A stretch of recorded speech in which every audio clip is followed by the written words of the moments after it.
Right గా హైదరాబాద్ లో వర్ష కష్టాలకు సంబంధించి ఇవాళ డిబేట్ లో మనం మాట్లాడదాం. డిబేట్ లో పార్టిసిపేట్ చేస్తున్నారు ప్రముఖ విశ్లేషకులు టీవీ రావు గారు అండ్ అలాగే అర్బన్ పాలసీ ఎక్స్పర్ట్ దొంతి నరసింహారెడ్డి గారు అండ్ అలాగే ప్రముఖ రాజకీయ సామాజిక విశ్లేషకులు సీనియర్ జర్నలిస్ట్ బండారు రామ్మోహన్ రావు గారు మనతో జాయిన్ అవుతున్నారు. నమస్కారం అండి అందరికీ. రైట్, ముందుగా నరసింహారెడ్డి గారు, ఏంటి హైదరాబాద్ లో ఈ వర్షాలకు సంబంధించినటువంటి కష్టాలు కడతేరేటువంటి రోజు కనుచూపు మేరలో అయితే లేదు. ఎందుకంటే ఇవన్నీ గత పాలకులు గత పాపాలు నుంచి వస్తున్నటువంటిది. ఇది ఈ పరంపర ఇలాగే కొనసాగుతుంది తప్ప దీనికంటూ ఒక కాంక్రీటెడ్ సొల్యూషన్ అనేది ఇప్పుడప్పుడైతే చాలా కష్టం అని చాలా మంది విశ్లేషకులు అంటూ ఉన్నారు. హైదరాబాద్లో మనం చూస్తున్న వర్షం పడితే మనకి మన ఇంటి ముందే లేక్లు, పూల్స్, నదులు, సముద్రాలు అన్నీ కూడా కనిపిస్తూ ఉన్నాయి. ఏంటి ఈ పాపం ఎప్పటిది, ఎవరిది అంటారు? పాపము అందరిది, మనది, పాలకులది, అందరిది. ఎందుకంటే గత 30 ఏళ్ళ నుంచి మనం చెప్తూ వస్తున్నా కూడా, ముందే జాగ్రత్త పడండి అని చెప్పినా కూడా అప్పుడు కూడా ఎవరు పట్టించుకోలేదు. ప్రజలైతే వాళ్ళ దూరంలో వాళ్ళు ఉన్నారు. ఇప్పుడు 3 విషయాలు మనము ప్రస్తుత పరిస్థితికి ఒక 30-40 ఏళ్ళ దిశ ఏదైతే హైదరాబాద్ అభివృద్ధి జరిగిందో ఆ దిశ ప్రధానంగా కారణము. ఆ దిశను మార్చడానికి ఏ ముఖ్యమంత్రి కానీ ఏ మేయర్ కానీ ఎవరు కూడా ఆలోచన చేయటం లేదు. ఇప్పటికీ కూడా ఇప్పటి పాలకులు కూడా ఆ దిశనే పోతున్నారు. అందులో 3 విషయాలు. ఒకటి, మనం ఎప్పుడు వర్షం పడి నీళ్లు వరద రాగానే ఇన్ఫ్రాస్ట్రక్చర్ గురించి మాట్లాడతాం, కాలువలు, నాలాలు అంటాం.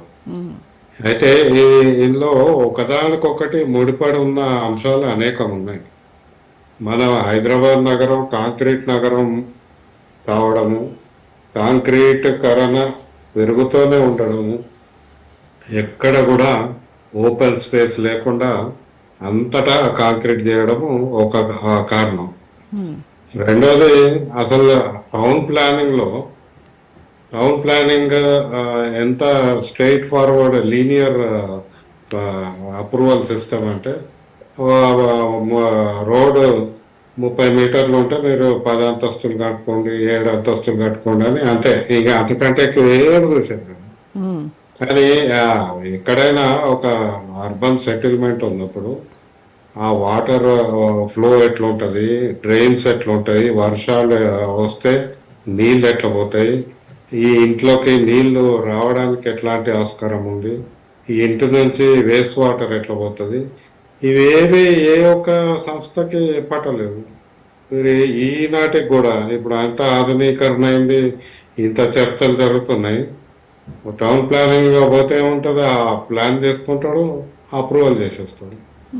దాంతో ఏమైందంటే ఇప్పుడు రోడ్డు పక్కన ఉండే బిల్డింగ్లు అన్ని కూడా అవేమో ఎత్తు పెంచుకుంటూ కాంక్రీట్ కర్ణ చేసుకుంటాడు, కాంక్రీటే మొత్తం. ఆ రోడ్డు పక్కన ఉన్న అన్ని బిల్డింగ్ల మీద పడ్డ వర్షము నేరుగా రోడ్డు మీదకి వచ్చేటట్టు వదిలిపెడుతుంది. ఎందుకంటే ఎక్కడ స్టామ్ వాటర్ డ్రైన్ లేనేలేదు. మీరు ఇందాక అన్నారు 1000 కోట్లు అంటే 1000 కోట్లు కాదు కదా, 10 కోట్లు కూడా పెట్టలేదు స్టామ్ వాటర్ డ్రైన్ మీద గత 40 ఏళ్ళు. ఇక రెండోది, వేస్ట్ వాటర్ డ్రైన్స్ చూస్తే ఒకటే మెయిన్, బల్క్ మెయిన్ ఈ 40 years లో కాచిగూడ ప్రాంతంలో వేసిందని అధికారులు చెప్తున్నారు. అంటే ఈ అసలు వేస్ట్ వాటర్ కానీ స్టామ్ వాటర్ కానీ వర్షపు నీళ్ళు కానీ పోవడానికి ఆస్కారం లేకుండా, ప్రణాళిక లేకుండా అప్రూవల్ సిస్టమ్ ఇస్తే ఈనాడు బిల్డింగ్ల నుంచి వచ్చే నీళ్ళన్నీ రోడ్డు మీద వదిలితే రోడ్లు కాలువలు అవుతున్నాయి. పోనీ దాన్ని యాక్సెప్ట్ చేసి, సరే ఇక అది ఇవన్నీ జరిగినాయి కాబట్టి రోడ్లను కాలువలు చేసుకున్నాం, వర్షం పడితే రోడ్డు కాలువ అయిపోతుంది అంటే కన్వర్షన్, ల్యాండ్ యూస్ కన్వర్షన్ ఎట్లుంటుందో ఈ ఇన్ఫ్రాస్ట్రక్చర్ కన్వర్షన్ కూడా యాక్సెప్ట్ చేయాలి. ఇప్పుడు తప్పదు, రోడ్డు మీదకి నీళ్ళు వస్తాయి, నీళ్లు రాకుండా ఉండే ప్రసక్తే లేదు. ఆ నీళ్ళని సరిగా పోయేటట్టన్నా కొన్ని ఎక్కడెక్కడ ఆగుతున్నాయో చూసి అక్కడన్నా కొంత ఇంజనీరింగ్ మెథడ్స్ వాడి నీళ్ళని ఇవాక్యుయేట్ చేయొచ్చు తొందరగా. ఇప్పటికీ కూడా హైదరాబాద్ లో విశ్వేశ్వరయ్య కాలం నాటి ఆ నాలా వ్యవస్థ, ఆ డ్రైనేజ్ వ్యవస్థనే ఇంకా ఉంది. అంటే ఇప్పుడు ప్రస్తుత వర్షపాతానికి, ఇప్పుడున్నటువంటి పాపులేషన్ కి అసలు ఎక్కడా పొంతన లేదు. అయినప్పటికీ కూడాను వాటిని అప్గ్రేడ్ చేయలేకపోతున్నారు ఎందుకంటారు ప్రభుత్వాలు?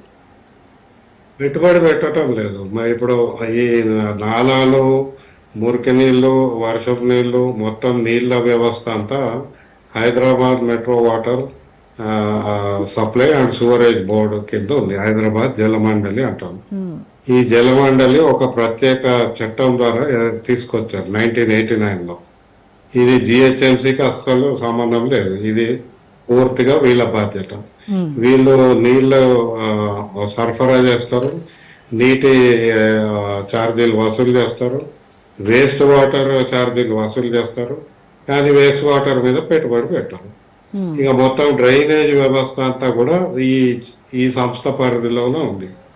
అది ఆన్ పేపర్. కానీ జరుగుతుంది ఏంటి, ఎక్కడ ఏ సంస్థకు ఏ పరిధి ఉందో వాళ్ళకే కన్ఫ్యూజన్. మన హుసేన్ సాగర్ చుట్టూ చూస్తే అది హెచ్ఎండిఏ అంటది. హెచ్ఎండిఏ ఏమంటది, చెరువుని ఇప్పుడు కాదు 1990లోనే మా దగ్గర ఫోటో ఉంది, దిస్ ఈజ్ హెచ్ఎండిఏ ల్యాండ్ అని రాసుకున్నారు వాళ్ళు, చెరువులో ఒక బోర్డు పెట్టి.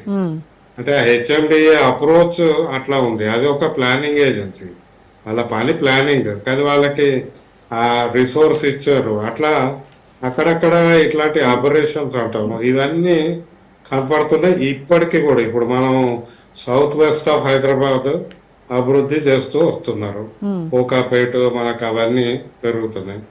ఈ రోజుకి కూడా టౌన్ ప్లానింగ్ కానీ, మెట్రో జలమండలి కానీ, హెచ్ఎండిఏ కానీ, వీళ్ళు ముగ్గురు కూర్చొని వాటర్ మేనేజ్మెంట్ సిస్టమ్ మీద ఒక్కనాడన్న కోఆర్డినేషన్ మీటింగ్ పెట్టుకున్నారు లేదు. అది ఇప్పుడు 2020 నుంచి ప్రతి ఆల్మోస్ట్ నెలకోసారి మనకు వరదలు ఎక్కడో చోట వస్తున్నాయి. ఇప్పుడు కొత్తగా నేను చెప్తున్నా, మన రోడ్ నెంబర్ 12లో కమాండ్ కంట్రోల్ సెంటర్ పెట్టిండ్రు. అదేదో 80 అంతస్తుల బిల్డింగ్ అంటారు. అది కట్టినాక ఇప్పుడు అక్కడ రోజు వర్షం పడ్డప్పుడల్లా నీళ్ళు ఆగుతుంది. ఎందుకు అంటే దాని హైట్ పెంచాను. అంతకుముందు అక్కడికి వచ్చే నీళ్ళన్నీ ఆ పక్కన వ్యాలీ ఉంది, కేబిఆర్ పార్క్ నుంచి కిందికి పోతుంది. మళ్ళా ఇంకా 10 కుండపోతలు పడ్డా కూడా పోయేంత స్పేస్ అక్కడ ఉంది. కానీ అందులోకి నీళ్లు పోవడానికి ఇక్కడ పెద్ద బిల్డింగ్ కట్టాలి. అంటే ఇంజనీరింగ్ అనేది, అందులోనే కమాండ్ కంట్రోల్ రూమ్ ఉండడం అనేది ఐరనీ. అదొక ఐరనీ. ఇప్పుడు రోజు మన నడుములోతు నీళ్లు వర్షం పడ్డప్పుడల్లా వస్తున్నాయి. ఇది కొత్తది. మరి పాతది చూస్తే మీరు ఇప్పుడు నిన్న హయత్ నగర్, వనస్థలిపురము అవి కూడా అంతే.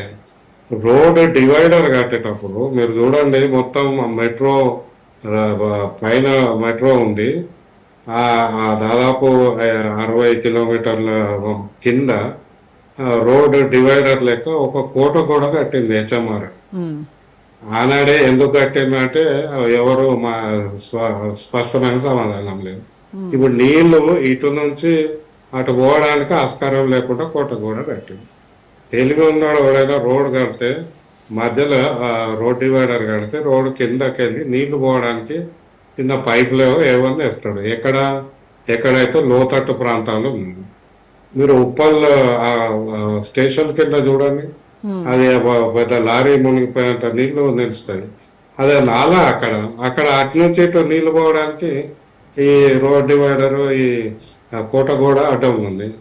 పంజగుట్ట అంతే. పంజగుట్టలో ఈ పైనుంచి నీళ్ళన్నీ వస్తే అటుపక్క హుసేన్ సాగర్లోకి పోవాలి. ఆడ కూడా మీకు ఆ కోట కూడా లెక్క కట్టి అసలు నీళ్లు పోవడానికి ఆస్కారం లేకుండా పెట్టింది. ఇంత తెలివి తక్కువ పనులు చేసుకుంటూ మళ్ళా వరదలు వస్తున్నాయంటే, ఇప్పుడు కొత్తగా మొన్న చెప్తారు ఇప్పుడు బ్రాహ్మణవాడి బేగంపేటలో ఆడ గోడ కడితే ఎన్నడూ లేదో వాళ్ళకి. ఇప్పుడు ఈ సంవత్సరము రోజు వర్షం వచ్చినప్పుడల్లా మునిగిపోతుంటారు. అంటే ఈ అసలు అర్బన్ ఫ్లడ్ మేనేజ్మెంట్ మీద 15 ఏళ్ల కిందటనే వర్క్ షాప్ పెట్టి మనం వాటర్ ఎక్కడెక్కడ పోవాలనేది మాట్లాడుతూ వస్తున్నాం.